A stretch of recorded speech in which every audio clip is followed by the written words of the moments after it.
네, 여러분 안녕하십니까? 제가 신앙을 해오면서 중요한 부분들을 깨달은 다음부터 복음이 이렇게 널리 효과적으로 전해진 것을 그때 경험을 생각하면서 오늘 말씀을 준비했습니다. 그리스도의 향기는 어떻게 냄새가 날까요? 여기 꽃이 있는데 어떤 향기일까요? 그렇게 냄새가 소리가 나서 나오나요? 하늘에 루스벨이 있었는데 얘는 천사장이었어요. 그런데 그가 같은 천사들을 유혹을 해가지고 3분의 1을 이 지구로 데리고 왔어요. 같은 천사들을. 그러니까 우리를 속이는 것은 세 발의 피예요. 아무것도 아니거든요. 같은 천사들을 3분의 1이나 끌고 내렸다니까요. 근데 그 천사장의 능력은 대단한 것이에요. 성경은 이렇게 얘기합니다. 마음에 끼치는 마음의 영향은 그것이 성화된 영향일 때에는 선한 것을 장려하는 강력한 힘이 되지만 그것이 하나님을 대적하는 자의 손에 있을 때에는 그의 조금도 못지않게 악을 위하는 강력한 힘이 된다. 사단은 이 능력을 천사들의 마음속에 악을 주입하는 일에 이용하였다. 그러니까 악을 주입할 수 있네요.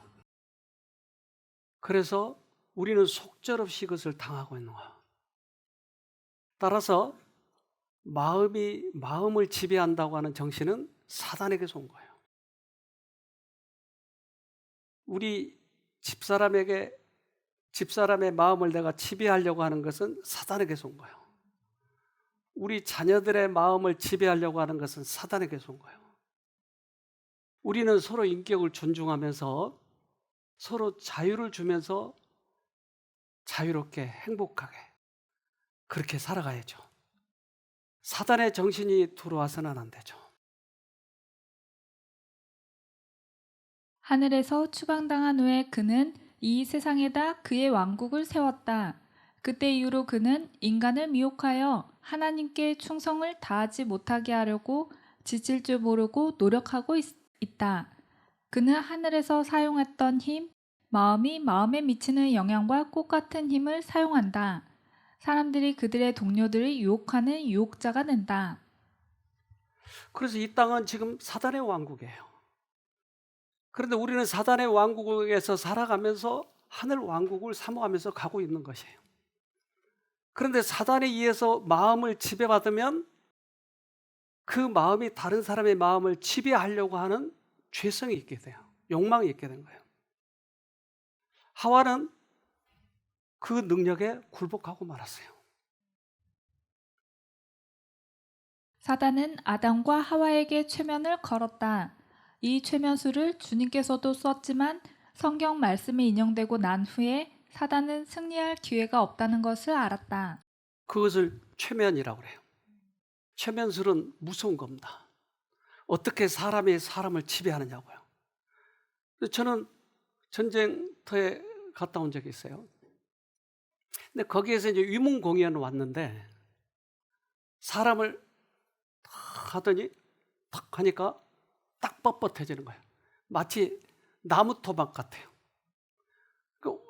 그대로 넘어가는 거예요. 그래서 그걸 이쪽 의자 끝에다 머리를 대게 하고 저쪽 끝에 발을 대게 해서 양쪽에 걸려놓고 나무 토막처럼 뻣뻣하니까 사람이 10명이 올라가는데 아무렇지도 않는 거예요. 이 힘이 어디서 왔을까요? 체면이 어디서 왔을까요? 그것은 우리들의 마음을 정신을 지배하는 정신은 절대 하늘에서 오지 않아요. 그래서 이걸 주의해야 됩니다. 때때로 어떤 사람의 치료를 위해서 이걸 사용한다고 하는 것은 아주 위험한 장난입니다. 골로새서 2장 8절 누가 철학과 헛된 속임수로 너희를 노력할까 주의하라. 이것이 사람의 유정과 세상의 초등 학문을 쫓음이요 그리스도를 쫓음이 아니니라. 그래서 이러한 속임수를 조심해야 돼요. 그래서 이걸 일명 강신술이라고 해요. 그게 신이 내려오는 거예요. 이게 최면을 사용하는데 우리는 이런 그 공중 최면을 거는 존재도 있었어요. 히틀러. 그는 그 많은 사람을 모이고 그래서 그가 공중 최면을 걸면 많은 사람들이 그 어떤 힘에 의해서 붕붕붕 뜨는 거예요. 유태인들을 다 죽이자. 왜 그렇게 했는지, 왜 그들은 그렇게 당하는지 지식인들도 있을 텐데 말이에요. 히틀러는 최면의 한 방법인 위강 암시를 사용한 듯하다. 건전하지 못한 종교 집단의 교주와 같은 자들도 집단 최면 암시, 위강 암시로 청중들을 매료시키는데 히틀러는 반유대주의 사상을 통한 세뇌와 최면을 통한 권력을 장악했던 잔인한 독재자로 군림해오다 독일 패전과 함께 스스로 생을 마감하였다. 그래서 한 사람의 능력이, 한 천사의 능력이 이 땅을 이렇게 만들어버리고 말아요. 그래서 지도자는 참 중요하다고 생각해요. 저에게도 상당히 반성하는 그런 말씀이었어요. 모세의 형 아론은 모세가 십계명을 받으러 갔을 때 어떻게 했죠? 송아지를 만들었어요. 금송아지. 그런데 왜 백성들이 거기에 다 따랐죠? 한 사람의 능력이에요. 최면이에요, 최면. 아론의 양보하는 정신과 백성들의 비위를 맞추려는 소망은 그가 제거하고 있었던 범죄의 극악함을 볼 수 없도록 그의 눈을 멀게 만들었다. 이스라엘 백성들이 범죄하도록 영향력을 끼친 그의 태도는 수많은 사람을 죽게 만들었다. 따라서 우리 한 사람이 넘어가면 그 나쁜 능력을 받으면 주위의 많은 사람들에게 마치 꽃향기가 전해지듯이 전해지는 거예요. 그래서 이 꽃향기가 우리에게 이렇게 코에 맞게 하듯이 그게 전염이 되는 거예요. 꽃향기를 좀 보도록 합시다. 맥의 곤충들을 유혹하는 것이 아닙니다. 냄새를 분비하기도 하죠. 지금 이 숲에서도 수많은 꽃향기들이 그윽하게 제 후각을 자극하고 있습니다. 하지만 아쉽게도 인간의 코가 감지하는 향기는 5%에 지나지 않습니다. 곤충의 후각이 훨씬 탁월하죠.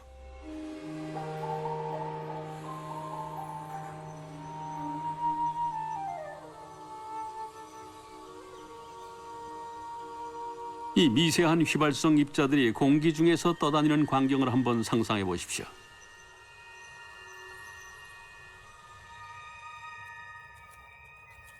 많은 곤충들은 이 입자에 극도로 민감한 더듬이를 가지고 있습니다. 그중 일부는 10억 분의 1 농도까지 감지하기도 하죠.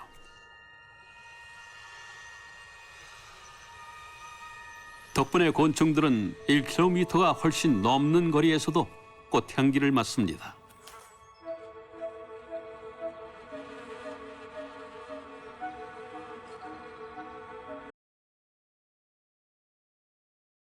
그런 향기가 1km 넘어까지 풍기는 것처럼 그것을 냄새를 맡는 것처럼 우리가 가지고 있는 향기는 많은 사람들에게 미치고 있는 거예요. 그래서 내가 어떤 향기를 지금 다른 사람에게 영향을 미치고 있느냐 하는 거예요. 저는 이게 굉장히 중요하다고 하는 것을 알게 됐어요. 특별히 쉼터를 하면서 더 그것을 느낀 거예요. 그래서 자기가 가지고 있는 어떤 능력, 이게 어디서 온지도 모르면서 무조건 사람들에게 전하려고 하고 지배하려고 하는 이 정신이 굉장히 역효과를 나타내더라고요. 우리에게는 내가 생명의 향기인지 사망의 향기인지 누구든지 이걸 내뿜고 있는 것이에요. 고린도후서 2장 15절로 16절. 우리는 구원 얻는 자들에게나 망하는 자들에게나 하나님 앞에서 그리스도의 향기니 이 사람에게는 사망으로 쫓아 사망에 이르는 냄새요 저 사람에게는 생명으로 쫓아 생명에 이르는 냄새라. 누가 이것을 감당하리요? 누구에게나 냄새가 나게 돼 있다고 하는 것이에요. 근데 그 냄새를 내가 어떤 냄새를 풍기느냐? 우리는 하나님의 은혜를 받게 되면 우리 안에 유전자에게 작용이 되는 거예요. 그래서 우리 몸은 그 유전자에 의해서 형성돼 가지고 있는데 우리들의 품성도 이 유전자가 우리의 이 냄새를 풍기게 되는 그런 원칙이 되는 거죠. 그래서 나는 어떤 유전자를 가지고 있느냐? 그래서 사람들에게 그러한 하늘의 유전자에 의해서 내가 변형이 되어 있다면 생명의 향기를 풍길 거예요. 그러나 반대일 때는 이건 무서운 거예요. 근데 그걸 본인이 잘 모르고 있어요. 그래서 쉼터에서는 건강을 회복시켜야 되니까 될 수 있으면 그런 향기를 품지 못하도록 하늘의 향기만 맡을 수 있도록 그래서 자꾸 우리가 그런 부분에 대해서 주의를 줘요. 그저 친하기 때문에 서로 그렇게 지내버리면 암 환자가 나아야 되는데 하늘의 향기를 못 맡으니까 더 안 좋아지는 거예요. 누구에게나 이러한 향기를 품고 있다고 하는 것이에요. 그래서 나의 향기는 어떤 것인가? 나의 유전자는 지금 어떻게 구성되어 있는가 하는 걸 보는 거예요. 고린도후서 3장 2절로 3절. 너희가 우리의 편지라 우리 마음에 썼고 무 사람이 알고 읽는 바라. 너희는 우리로 말미암아 나타난 그리스도의 편지니 이는 먹으로 쓴 것이 아니요 오직 살아계신 하나님의 영으로 한 것이며 또 돌 위에 쓴 것이 아니요 오직 육의 신비에 한 것이라. 그래서 하나님께서는 이게 있다고 하는 것을 향기로 표현하기도 하고 편지로 표현하기도 하고 우리는 삶을 살아가는 그 향기가 다른 사람에게 편지로 보이는 것이에요. 그래서 나는 어떻게 살아가야 되는지에 대해서는 굉장히 중요한 거예요. 만약에 내가 하나님의 편지가 아니라면 뭘 전하고 있을까요? 무서운 거 이게. 다른 사람을 지배하려고 하는 정신은 더 무서운 거예요. 호수에 돌을 하나 던지면 파장이 어디까지 가죠? 그 언저리까지 가요. 그런 것처럼 우리들이 한마디 말 한마디가 멀리 이렇게 번져갈 수 있다고 하는 거예요. 주약돌을 호수 가운데 던지면 하나의 파문이 생기고 이어서 다른 파문들이 생기게 되어 그 파문이 증가함에 따라 파문이 그리는 원형은 점점 넓어져서 마침내는 그 호수의 가장자리까지 이르게 된다. 우리의 가마도 역시 그러하다. 우리의 가마력은 우리가 알고 조정할 수 있는 이상으로 멀리 퍼져서 다른 사람들에게 축복이 되거나 저주가 되기도 한다. 그래서 우리는 잘 살아야 되는 거예요. 멋지게 살아가야 되는 거예요. 하늘의 능력을 받아야 되는 거예요. 우리들의 유전인자에 하늘의 글씨가 써져야 되는 거예요. 그건 나도 모르는 사이에 전달이 되니까. 내가 말 한마디, 행동 하나가 그렇게 되니까. 네. 그래서 우리 여기 아이들이 지금 여럿이 있잖아요. 아까도 그런 얘기를 하잖아요. 아이들이 말씀을 듣고 기뻐하는 거야. 어떻게 그 조그만 아이들이 5살, 6살짜리가 그걸 아는지 아마 그들은 냄새로 맡을 거예요. 냄새. 네. 무슨 냄새인지. 가마력은 이에 못지않는 악에 대한 힘이 될 수 있다는 것을 잊지 말아야 한다. 자기 자신의 영혼을 잃어버리는 것도 두려운 일이지만 다른 사람의 영혼을 잃게 하는 것은 더욱 두려운 일이다. 그래서 그 영향력, 그 가마력, 이것은 많은 사람들에게 영향을 미치고 있기 때문에 내가 생명의 가마력을 가지고 있다면 얼마나 좋겠습니까? 너무 소중하잖아요. 그래서 우리들의 인생을 한번 뒤돌아보자고 하는 거예요. 예수님이 오셨을 때 서기관과 바리새인들, 유대의 그 지도자들은 굉장히 예수를 미워했어요. 그런데 백성들은 그들이 이 말하는 바와 예수가 말하는 바를 다르다고 하는 걸 느꼈어요. 뭘로요? 향기로, 편지로. 그래서 이렇게 얘기해요. 마태복음 7장 29절. 이는 그 가르치시는 것이 권세 있는 자와 같고 저희 서기관들과 같지 아니함일러라. 그래서 바리새인들도 이걸 느꼈어요. 그러면 우리들의 지도력에 문제가 생기는 거예요. 그러면 예수 때문에 우리가 잘못하면 쫓겨나겠는데, 그러니까 예수를 죽이려고 하는 거예요. 사람들은 냄새를 맡는 능력이 있어요. 그런데 우리들의 감정은, 느낌은 사람들의 가마력을 느끼게 해요. 이 사람이 가까이 오면 괜히 싫어.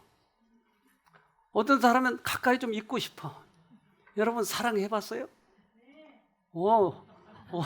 사랑하니까 어떻든가요? 같이 있고 싶고. 사랑하는 사람 같이 있으면 이불이 너무나 넓어. 미운 사람과 있으면 이불이 너무 좁아. 안 달라고, 살을 안 달라고. 누가 아멘 했어요 지금. 그래서 그 향기라고 하는 게 있는데 우리 이 감정이 그 꽃처럼 그걸 느낀다니까요. 아, 이 사람의 생명력을 가지고 있구나. 이건 사망의 향기야. 이걸 느낀다고요. 그래서 유유상종이라고 서로 그걸 좋아하게 됐어요 또. 그래서 나의 가마력을 체크를 해봐야 되는 것입니다. 하나님의 사랑에 대한 부드럽고 복종시키게 하는 가마가 실생활에 옮겨질 때 우리의 마음에는 생명에서 생명에 이르게 하는 냄새를 일으키게 된다. 그러나 만일 가혹하고 비난하는 정신이 나타난다면 그것은 많은 사람들을 진리에서 떠나게 하여 사단의 반열에 들어가게 할 것이다. 이것은 얼마나 엄숙한 일인가. 그래서 저는 이 복음 사업을 하면서 이게 굉장히 중요하다고 하는 것을 느끼게 됐어요. 즉, 우리들은 다른 사람들에게 전도하려고 하지만 이것이 더 우선이 아니고 내가 무엇을 확보하고 있느냐가 더 중요하다고 하는 것을 알게 됐어요. 그럴 때 우리는 진정한 하나님의 사업을 할 수 있다고 하는 거예요. 모든 사람들은 이 향기를 느끼고 있기 때문에 그렇죠. 그래서 원숭이도 느끼고 고릴라도 느끼고 개도 느끼고. 하늘의 순결과 탁월한 사랑은 그들을 통해 그들의 가마력에 미치는 범위 안에 있는 모든 사람들에게 전달될 것이다. 이것은 그들로 세상의 빛과 세상의 소금이 되게 한다. 그들은 진실로 생명으로 쫓아 생명에 이르는 향기가 되고 사랑으로 쫓아 사망에 이르는 냄새가 되지 않는다. 그래서 이 냄새를 우리가 예민하게 맡게 되면 여러분 이 속에 뭐가 들었어요? 보이세요? 어떻게 보여요? 투명하니까 보이네요. 그렇다면 우리가 투명하다면 우리 속에 있는 것이 보일까요? 예민한 사람에게는 이게 보여요. 느껴요. 저 사람 저거 허풍이 다 이게 다 느껴져요. 그리고 냉정하고 완악하고 하는 게 느껴지는 거예요. 그런데 이것을 아무리 감추려고 해도 투명하니까 감출 수가 없는 거예요. 그래서 내 속에 어떤 것이 들어있다고 하는 것을 상대방은 볼 수 있다고 하는 것이에요. 이걸 외식자들은 이것을 감추려고 하지만 느껴진다니까요. 요즘에 하도 그런 이 꽃도 왜 만들어서 진짜 꽃보다 더 꽃처럼 보이잖아요. 포도도 그렇잖아요. 근데 포도를 냄새 맡으면 어때요? 그거? 향기가 없어요. 씹어 먹을 수도 없어요. 그런데 예수한테 붙어 있지 않으면서 흉내만 예수 흉내를 내고 있는 거예요. 냄새가 안 나더라니까요. 그래서 우리는 삶을 어떻게 살아가야 되는지에 대해서는 신중하게 생각해 봐야 돼요. 고린도후서 4장 7절 하나님께서는 질그릇 같은 우리 속에 이 보화를 담아주셨습니다. 이것은 그 엄청난 능력이 우리에게서 나오는 것이 아니라 하나님께로부터 나온다는 것을 보여주시려는 것입니다. 그래서 여러 가지의 모습으로 이것을 우리에게 밝혀주셨어요. 만약에 내 속에 보석을 가지고 있으면 난 뭐예요? 보석함이죠.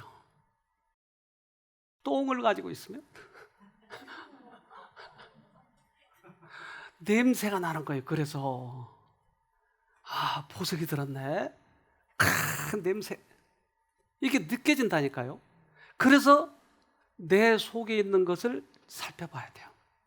예를 들면 우리는 프리즘을 통해서 햇볕을 비치게 되면 7가지 색깔이 저렇게 보이는 거예요. 근데 예수를 프리즘을 통해서 보여주면 뭐가 보일까요? 예수님의 품성이 보이는 거예요.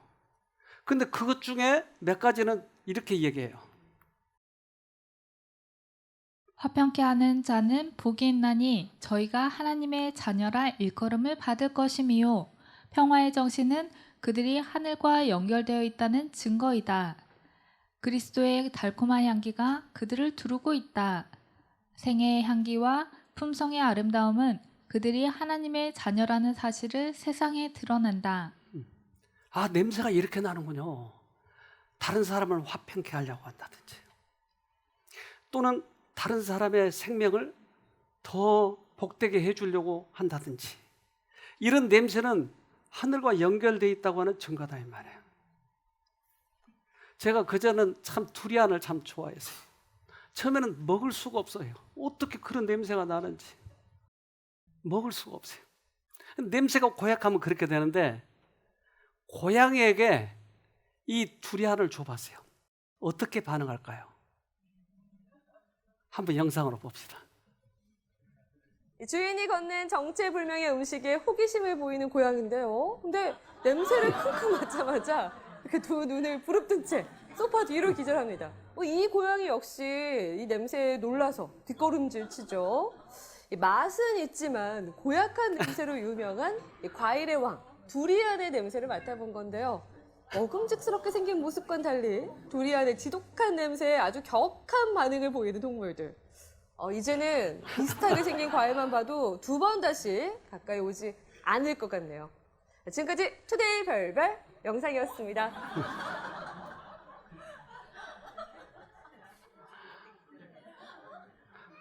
우리들의 냄새가 상대방을 기절하게 만든다니까요. 그래서 이 냄새를 조심해. 두리안 가지고 다니지 마세요, 앞으로. 우리가 어떤 것을 가지고 있느냐에 따라서 상대방을 기절시킨다니까요. 그래서 아주 지독한 그 냄새를 맡으면 밤새 고민하고 그 다음에 그 상처가 깊어지고 이걸 본인은 모른다고 하는 거예요. 그래서 내 안에 있는 냄새를 확인해 봐야 돼요. 만약에 그 프리즘에다가 사단을 넣으면 어떻게 될까요? 사단의 냄새를 비치면, 사단의 빛을 비치면 많은 사람들이 거리낌 없이 남을 비평하고 비난한다. 그들은 의심과 질투와 불만을 표시함으로 결국은 자기 자신을 사단의 도구가 되게 한다. 그들이 알지 못하는 사이에 대적마귀는 그들을 통해서 자기의 목적을 이루고 있다. 나쁜 인상이 나타나고 그늘이 드리우고 사단의 화살이 관역에 적중된다. 우리는 말씀 속에서 이미 이 얘기를 했어요. 그 냄새가 어떻게 상대방에게 미치는지. 그래서 한마디 잘못 들으면 아주 죽고 싶어하고 이 마음의 상처를 입으면 그 속에서 입은 건데 겉으로도 그걸 느끼는 거야. 그래서 너무 화끈화끈 아프다고 그러고 어떤 사람은 이 머리가 아프다고 그러고 어떤 사람은 위에 뜨겁다고 그러고 별의별 방법으로 다 나타나는 거예요.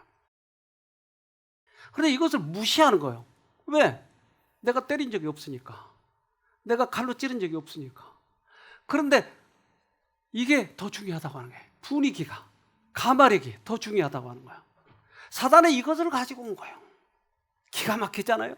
하늘의 것. 그 하늘에서 3분의 1이나 데리고 온 그 능력을 가지고 이 땅에 왔다고 하는 거예요. 그렇다면 우리도 당할 수 있는 거예요. 여러분 속에 뭐가 있는지 그래서 확인해 봐야 되는 거예요. 야고보서 3장 14절로 16절. 그러나 너희 마음속에 독한 시기와 다툼이 있으면 자랑하지 말라. 진리를 거스려 거짓하지 말라. 이러한 지혜는 위로부터 내려온 것이 아니요 세상적이요 정욕적이요 마귀적이니 시기와 다툼이 있는 곳에는 요람과 모든 악한 일이 있음이니라. 우리 안에 투리안이 있는지 보석이 있는지 이걸 살펴보는 것입니다. 만약에 예수를 내 마음에 모시면 그 투명한 유리 그릇을 통해서 다른 사람에게 비춰질 거예요. 그것은 참 아름다운 것이에요. 로마서 8장 9절. 만일 너희 속에 하나님의 영이 거하시면 너희가 육신에 있지 아니하고 영에 있나니 누구든지 그리스도의 영이 없으면 그리스도의 사람이 아니라. 그래서 옷만 그리스도의 옷 입었지 사실은 내 안에 그리스도의 영이 없는 거예요. 그래서 저는 복음 사업을 꽤 오랫동안 했잖아요. 수없이 실패하면서 결정적으로 역할하는 것이 이거였다고 하는 것을 알게 됐어요. 그래서 내 자신을 살펴보려고 애를 쓰고 지금도 죄를 짓고 남에게 나쁜 냄새도 풍기기도 하고 그렇게 살아가고 있지만, 그러나 확실한 것은 하나님께서 가르쳐준 그 진리, 내 속이 변화되는 것, 내 유전자가 변화되는 것, 내 품성이 변화되는 것이 가장 다른 사람에게 좋은 영향을 미친다고 하는 것을 알게 됐어요. 우리들의 품성의 변화예요. 이것이 일어나지 않으면 우리는 우리 자신도 구원받지 못할 뿐만 아니라 다른 사람에게도 나쁜 영향을 미치는 거죠. 어떤 사람의 생애에 위기가 닥쳐 그대가 조언이나 권면을 주고자 할 때 그대의 말은 선을 위한 가마를 끼치되 평소에 그대 자신의 모범과 정신이 그대를 위해 확보해 놓은 정도만큼만 끼치게 될 것이다. 그대는 선을 행하기 전에 먼저 선하게 되어야 한다. 그대 자신의 마음이 그리스도의 은혜로 겸허하고 순수하고 부드러워지기 전에는 다른 사람들을 변화시킬 가마력을 발휘할 수 없다. 우리가 확보해 놓은 만큼만 다른 사람에게 영향을 줄 수 있다. 참 이 감동적이에요. 그래서 선을 끼치기 전에 뭐 해라고요? 선한 사람이 돼야 된다고. 여기 엊그저께 다녀가신 한 사모님이 계세요.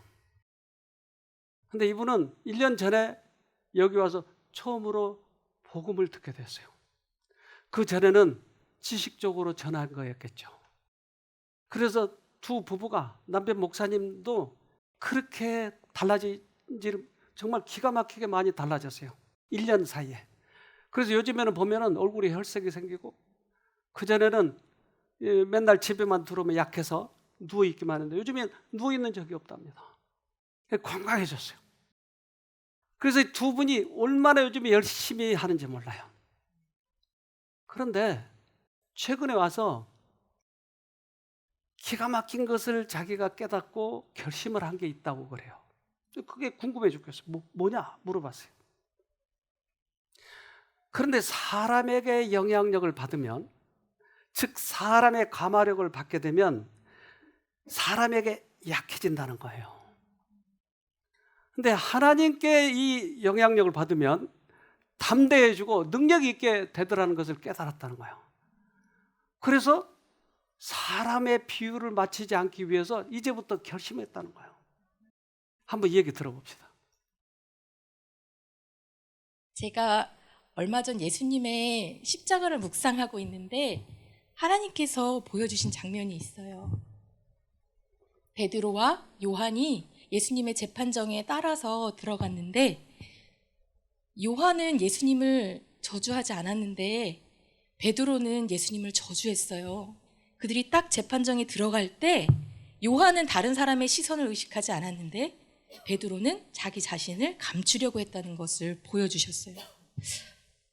아, 그때 사단이 베드로에게 갈고리를 이렇게 물고기가 커다란 낚싯바늘에 걸리듯이 걸렸구나 그때. 그런데 그때부터 장면이 보이는데 사단이 그를 막 끌고 다니는 거예요. 아주 극한의 상황으로 몰아가면서 결국에는 그가 예수님을 너무나 사랑했지만 저주하게까지 만들었더라고요. 아, 다른 사람의 시선을 의식한다는 게 갈고리가 걸리는 순간이구나. 그리고 그 갈고리가 나에게도 깊이 걸려있다는 것을 보여주셨어요. 그래서 사실은 저 갈고리만 빼면 정말 자유인데 얼마나 행복할까. 정말 끌려다니지 않아도 되는데 더 이상. 근데 제가 그 갈고리를 빼고 싶은 굉장한 갈망이 생기더라고요. 그래서 이제는 더 이상 다른 사람의 시선에 의식하지 않고 내가 가진 진리를 그리고 내가 가진 사랑을 그냥 자유롭게 드러낼 수 있는 사람이 되면 좋겠다는 갈망을 가지게 되었어요. 지금 이제 한 걸음 한 걸음을 떼어가고 있어요. 저희 남편과 저에게 동일하게 보여주신 게 이거였어요. 다른 사람의 시선을 의식하는 것이 우리에게 걸려 있다는 것. 저희 부부가 이제 합심해서 그 발걸음을 한 걸음 한 걸음 떼고 있는데요. 제가 오늘 원장님께서 보여주신 영상 중에 큰 고래가 그물에 막 걸려가지고 사람을 찾아왔는데 사람들이 그거를 애써서 막 이렇게 그물을 끊어주는 장면이 있었어요. 그런데 그 고래가 다 끊어주고 나니까 너무 기뻐서 막 바다에서 점프를 하고 막 몇 시간 동안을 그러다가 갔대요. 근데 그 기뻐하는 모습이 너무 행복해 보였어요. 그런데 제가 그때 되게 주목해서 보게 된 것이 무엇이냐면 그 그물을 한 세 남자가 달려들어서 막 끊어내요. 근데 이거 시간이 굉장히 오래 걸렸더라고요. 근데 마지막 그물을 딱 끊어냈을 때 그 사람들이 환호성을 질렀어요. 막 기뻐가지고. 근데 제가 그 부분을 보면서 저게 바로 하나님의 마음이라는 걸 알게 됐어요. 하나님께서 내가 이 갈고리를 벗어나서 자유를 얻어서 저렇게 행복해하는 모습을 보면 정말 정말 기쁜 사람은 우리 하나님이시구나 그 생각을 하니까 내가 여기서 벗어나는 것이 사단의 내 자아에서 벗어나는 것이 하나님이 정말 가장 기뻐하는 일이라는 것을 알게 되었고 앞으로 한 걸음씩 한 걸음씩 그 길을 따라 나가려고 합니다. 사람을 도와주고 동정하고 그들과 서로 화해하면서 사는 건 중요한데 그들의 영향력을 받는 것은 주의해야 된다. 그래서 사람의 시선을 의식하면 우리가 비겁해지고 처세술로 넘어가려고 하고 그런데 하나님의 눈치만 보면 하나님이 어떻게 생각하시나 이것만 보면 우리는 담대하게 이 세상을 살아갈 수 있다고 하는 것이야. 누가 어떻게 얘기하느냐는 그렇게 중요하지 않아요. 예수님도 그렇게 해서 못 박혀서 죽으셨으니까 누가 그렇게 얘기하는 건 중요하지 않아요. 얼마나 비난했어요 예수님. 그러나 예수님은 하늘만 보고 갔으니까요. 잠언 29장 25절 사람을 두려워하면 올무에 걸리게 되거니와 여호와를 의지하는 자는 안전하리라. 그 갈고리에 걸린다고 하는 거예요. 바울 선생은 우리들에게 큰 모본이 되었어요. 그는 신약 성경을 반 이상을 쓸 정도로 그렇게 대단한 분이에요. 근데 그가 전도를 열심히 했어요. 그러나 바울은 예수님이 살아계셨을 때 보지 못했기 때문에 예수님이 제자인가에 대해서는 많은 사람들에 대해서 의문이 있었어요. 그래서 그것 때문에 논란이 있어요. 네가 사도냐? 그렇게 계속 공격을 받았을 때 바울이 한 가지 제시한 게 있었어요.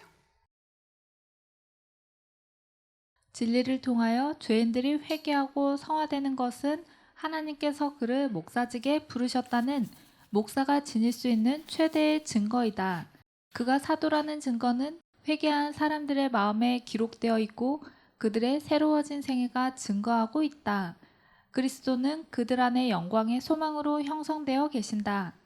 목사는 그의 봉사에 대한 이와 같은 증거들에 의하여 크게 힘을 얻는다. 바울이 그런 공격을 당했을 때 바울은 증거를 제시한 게 있는데 그게 뭐였어요? 바울의 복음을 받아들이고 그들이 회심하고 성화돼 가고 복음을 받고 변화되는 것을 증거로 제시했어요. 이게 바울이 사도라고 하는 걸 증거한 것이었어요. 그렇다면 우리들 안에 예수가 계시다고 하는 증거는 여러분 어떻게 나타나시겠어요? 우리들이 복음을 전했을 때 그들이 변화되고 예수님께 가까이 가고 그들의 생애에 있어서 큰 하나님의 증거가 나타나면 우린 기뻐하지 않겠어요? 그러나 우리가 나쁜 영향을 미쳤을 때는 여러분 이거 참 주의해야 돼요. 그래서 우리는 새 천사의 기별을 전하고 있어요. 첫째 천사의 기별은 나오라고 하는 거예요. 즉 하늘과 땅과 바다 물들의 근원을 만드신 이를 경배하라고 하는 것이. 이제까지는 세상 속에 살았지만 그들에게서 나오라고 하는 것이에요. 왜? 영향력에서 나오라고 하는 거예요. 첫째 천사의 기별을 주신 목적은 그리스도의 교회를 세상에 부패시키는 영향력에서 분리시키려는 것이었다. 그러나 그리스도인이라고 자처하는 사람들의 대다수가 하늘에 대하여 매력을 느끼는 것보다 세상에 대하여 더욱 큰 흥미를 가지고 있었다. 네. 우리는 쉼터에 될 수 있으면 외부의 영향을 받게 하지 않도록 하기 위해서 애를 써요. 그래서 방문이 많이 오면 그것에 대해 신경이 많이 쓰이는 거. 왜 그러냐면 한 사람을 방문한 건 한 사람이지만 여러 사람이 오면 다른 사람은 최선을 다해서 하나님 보고 하려고 하는데 그것 때문에 자꾸 지장을 받는 거예요. 그래서 될 수 있으면 이 방문에 대해서 조심스럽게 얘기를 해요. 그리고 왔다 가면 이상하게 또 영향을 받아요.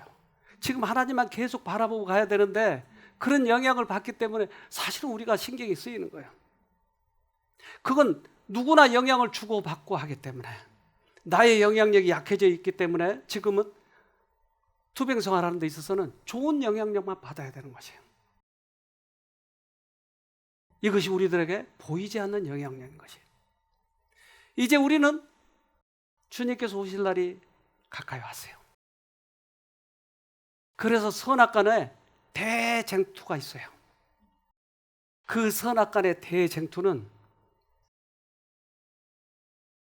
천군이냐 백군이냐예요. 내가 그리스도의 영향을 받느냐 아니면 사단의 영향을 받느냐는 거예요. 이 영향력의 싸움이에요. 사단은 하늘에서 3분의 1을 데리고 왔다니까요. 그렇다면 내가 그 영향력 속에 있느냐 아니면 하늘의 영향력을 받고 있느냐는 거예요. 그래서 이 세상은 두 편으로 갈라지게 되어 있어요. 앞으로 마지막에 이 대쟁투가 있어요. 내가 어느 쪽에 속했냐는 거예요. 그래서 그 대쟁투, 큰 전쟁을 아마겟돈 전쟁이라고 그래요. 어느 쪽에 서느냐는 것이에요. 이 세상에는 단지 두 편만이 존재한다. 즉 하나님께 충성하는 사람들과 흑암의 왕의 깃발 아래 서 있는 사람들로 나뉜다. 사단과 그의 사자들은 땅에 있는 사람들을 속이기 위해 능력과 표적들 그리고 거짓 이적들을 가지고 임할 것이며 할 수만 있으면 택하신 자라도 미혹하려 할 것이다. 위기가 바로 앞에 와 있다. 이것이 진리를 아는 사람들의 힘을 마비시킬 것인가? 미혹하는 힘이 너무 크기 때문에 진리의 영향력이 압도당하고 말 것인가? 둘 중에 하나예요. 그래서 지금도 우리는 이 싸움을 싸우고 있는 거예요. 내가 악한 또는 선한 영향력을 받고 있는지, 내가 어느 편에 서 있는지 지금 우리는 훈련하고 있는 중이에요. 그러나 머지않아 이 두 편이 갈라설 거예요. 그걸 준비하는 것이 기름이에요. 그것을 준비하는 5처녀와 5처녀가 있었어요. 우리는 슬기로운 처녀에 속해야지 똑같이 신랑을 기다리고 있는 10처녀가 있었지만 다른 건 뭐였어요? 기름을 준비하느냐 못하냐는 거예요. 이것이 우리들이 아마겟돈 전쟁의 하나님 편에 서는 것이에요. 온 세상은 이쪽 편에 있든지 아니면 반대편에 있을 것이다. 아마겟돈 전쟁은 일어날 것이다. 그날에 우리 중 아무도 조는 사람이 있어서는 안 된다. 슬기로운 처녀들같이 우리의 등과 그릇에 기름을 채우고 온전히 깨어 있어야 한다. 그래서 우리는 하나님의 영에 의해서 우리의 유전자가 바뀌었다라고 하는 말을 이마에 인을 쳤다고 얘기하는 거예요. 우리는 하나님 편에 서는 거예요. 그래서 분명히 이 싸움이 있을 거예요, 앞으로. 그 훈련 기간이 언제라고요? 지금이라고요. 선한 영향력을 끼쳐야 되는 것이에요. 하나님의 종들의 이마에 인이 쳐지기까지 내 강한 천사들은 이 세상의 강국들을 제지한다. 세상 나라들은 전쟁을 하고자 열중하나 천사들에 의해 저지되고 있다. 이 제지하는 능력이 사라질 때 고통과 번민의 때가 올 것이다. 치명적인 전쟁 도구들이 발명될 것이다.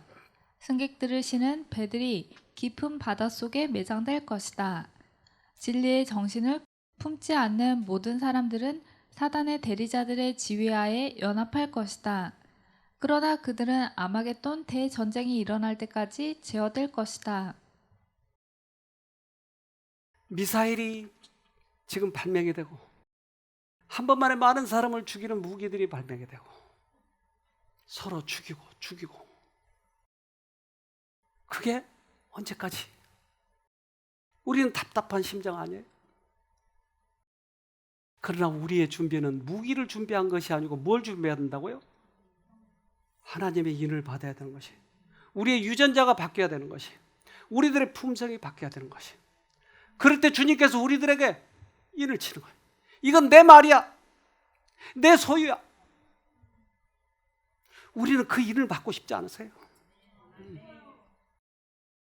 계시록 7장 3절 가로되 우리가 우리 하나님의 종들의 이마에 인치기까지 땅이나 바다나 나무나 해하지 말라 하더라.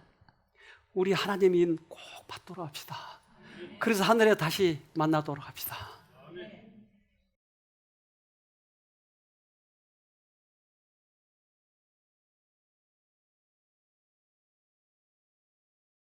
하늘에 계신 고마우신 아버지, 우리들에게 성경을 주셔서 어떠한 사람이 되어야 하는지에 대해서 말씀해 주셔서 감사합니다. 또 우리 쉼터교회에 하나님의 영이 임하셔서 서로 사랑하고 어두운데 복음을 전하기 위해서 열심하게 해주셔서 감사합니다. 그 복음을 전하기 위하여 또한 별관을 주셨고 모두 힘을 합하여 그것을 마무리하게 해주셨으니 감사합니다. 이제 그 은혜를 저희가 잊어버리지 않게 도와주시옵소서. 어떤 영을 받아야 될지 상가 많이 분별할 수 있도록 은혜 베풀어 주시옵소서. 우리는 꼭 같이 하늘에 가야 할 사람들입니다. 그러기에 이 세상에 사는 동안에 많은 영혼들에게 선한 영향력을 미쳐야 되겠사오니 사랑의 아버지, 부족한 점이 있으면 깨닫게 해주시고 우리 안에 그렇지 못했거든 이제 다시 주님을 바라보고 주님의 선한 영향력을 받을 수 있도록 도와주시옵소서. 사단은 집요하고 교활해서 우리가 언제 속아 넘어가 있는지도 조차도 모르게 만들었습니다. 그러기에 나를 살피지 아니하면 우리가 넘어간지는 모르게 그렇게 사기를 당하고 있습니다. 저희들을 불쌍히 여겨주셔서 분별하게 해주시고 다시 모든 사방에 막혔지만 하늘은 뚫려 있기에 눈을 들어 주님을 바라보게 도와주시옵소서. 이 세상은 전쟁열이 있고 서로 죽이고 이기심을 위해서는 그런 도덕적인 것들을 내팽개치고 있습니다. 일할 때 하늘의 도덕을 배울 수 있도록 해주시고 주님의 품성이 우리의 품성이 되도록 도와주시옵소서. 그래서 마지막 우리가 아마겟돈 전쟁에서 주님의 편에 서서 꼭 하늘 들어가는 그 싸움을 승리해서 우리 모두 같이 하늘에 들어가도록 은혜 베풀어 주시옵소서. 언제나 우리를 사랑하시되 목숨보다 더 사랑하시는 예수님의 이름으로 간절히 기도합니다. 아멘.